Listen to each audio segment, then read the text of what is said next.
Little People, Big Dreams, J.R.R. Tolkien.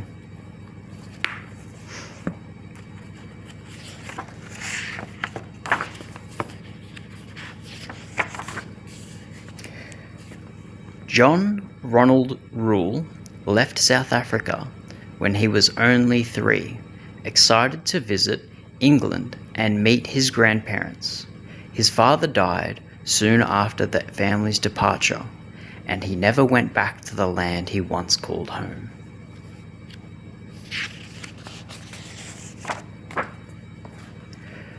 Ronald's mother taught him how to read and write. He wondered where words and languages came from.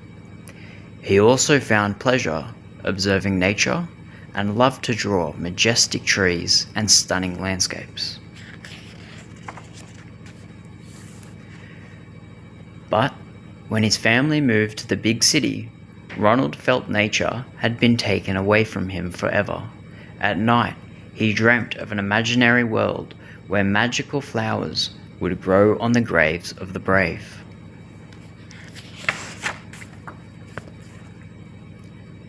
Ronald spent long hours inventing secret languages.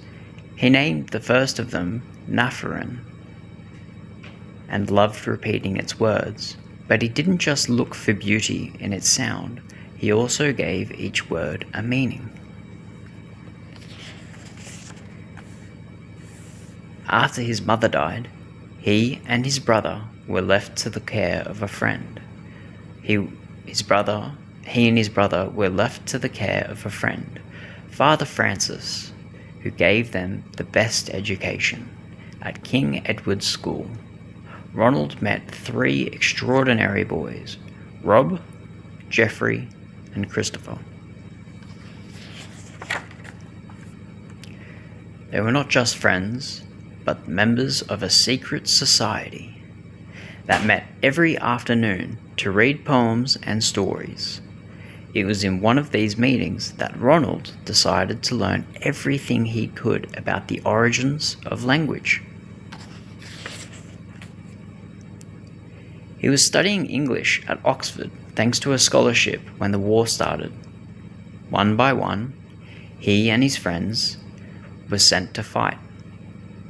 When the war was over, only Ronald and Christopher were left to talk about it.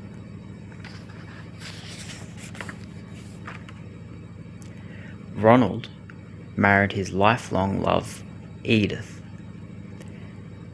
They had 4 children for whom he wrote magical stories. One evening, he read them the tale of a hero that looked like no other, a hobbit.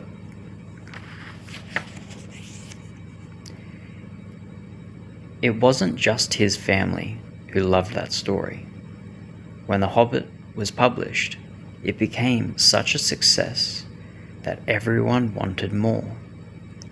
The publisher urged Ronald to write a second book, and he started immediately.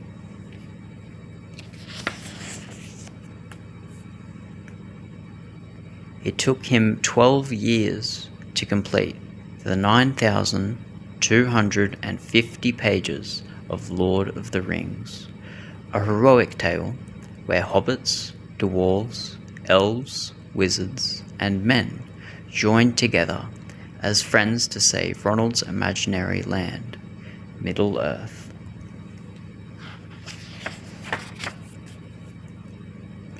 The book was so long that it had to be published in 3 parts, but his readers devoured them all. They were taken to an extraordinary world full of great legends, where the most ordinary of us could become a hero.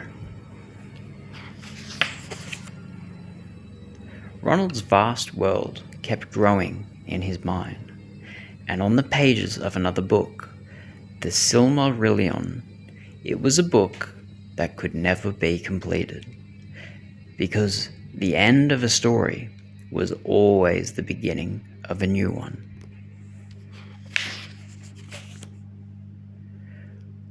Little John Ronald Reuel, the king of modern fantasy, kept writing day after day, and he loved every single moment of it.